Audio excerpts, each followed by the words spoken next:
ابو ہریرہ رضی اللہ تعالیٰ کہتے ہیں اللہ کے رسول صلی اللہ علیہ وسلم نے فرمایا من انفق زوجین فی سبیل اللہ نودی من ابواب الجنہ، جو اللہ کی راہ میں دو چیزیں صدقہ کرے، دو چیزیں، گھوڑے دیا دو دے دیا، اس نے لباس دیا دو دے دیا، تو دو چیزیں صدقہ کریں،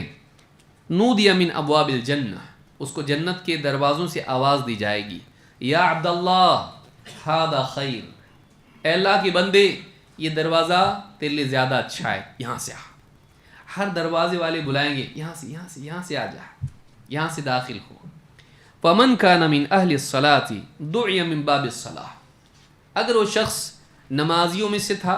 یعنی نمازی وہ جو فرائض کا اچھے سے اہتمام کرتے اور نوافل کا بھی اہتمام کرتے ہوں، جس کی زندگی میں خاص عمل نماز تھا، باقی بھی کرتا تھا، خالی نماز پڑھتا تو روزہ نہیں رکھتا تھا، ایسا نہیں، نماز اس کی زندگی کا اہم ترین عمل تھا۔ لوگوں کا مزاج ہوتا ہے، کوئی عبادت والا نماز میں اس کا بہت دل لگتا، نمازیں بہت پڑھتا ہے، فرائض پڑھتا، نوافل پڑھتا، تہجد پڑھتا، کوئی کسی اور عمل میں ہوتا ہے۔ تو جو نماز والے عمل میں جس کی خصوصیت تھی، نماز والوں میں سے تھا، اس کو نماز کے دروازے سے باب الصلاح سے پکارا جائے گا۔ ومن کان من اہل الجہاد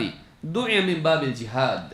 اور جو جہاد والوں میں سے تھا اسے باب الجہاد سے پکارا جائے گا۔ ومن کان من اہل الصیام دعی من باب الریان، جو روزے داروں میں سے تھا، فرائض بھی روزے کا اہتمام کرتا تھا، نفل بھی رکھتا تھا، روزے اس کی زندگی میں رہتے تھے، اچھے سے روزے رکھتا تھا، کثرت سے روزے رکھتا تھا، اسے کس باب سے بلایا جائے گا؟ باب الریان، وہ دروازہ اس کا نام کیا ہے؟ باب الریان۔ ومن کان من اہل الصدقۃ دعی من باب الصدقہ، اور جو صدقے والوں میں سے تھا اسے باب الصدقہ سے پکارا جائے گا۔ فقال ابو بکر رضی اللہ عنہ بأبی انت و امی یا رسول اللہ، مجلس میں ابو بکر صدیق رضی اللہ عنہ بیٹھے ہوئے تھے، پوچھا اے اللہ کے رسول، میرے ماں باپ آپ پر فدا ہوں، ما علی من دعی من تلک الابواب من ضرورت،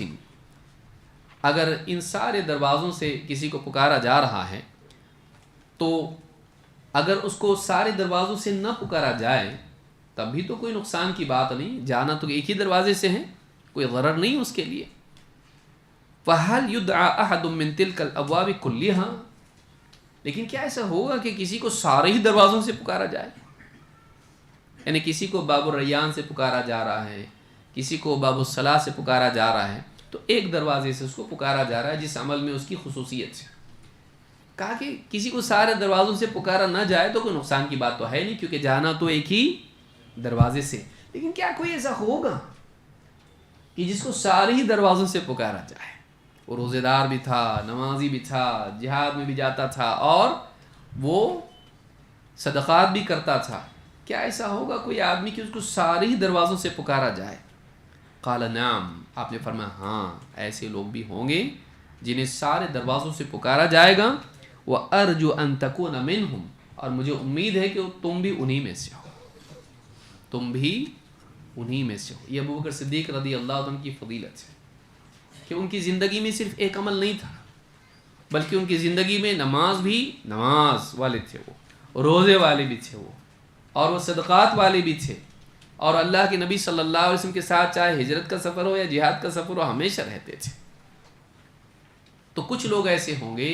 کہ جن کی زندگی میں سارے ہی اعمال کثرت سے ہوں، ان کو سارے دروازوں سے پکارا جائے گا۔ تو یہ بھی بات اس حدیث سے معلوم ہوتی ہے کہ جنت کے جو دروازے ہیں، کوئی باب الصلاح ہے، کوئی باب الصدقہ ہے، کوئی باب الریان ہے، کوئی باب الجہاد ہے، اور اس طرح سے دروازے جنت میں ہیں جن سے داخل ہوتے وقت ان کو پکار کے بلایا جائے گا، جو جس عمل والے ہوں گے ان کو ویسا پکارا جائے گا۔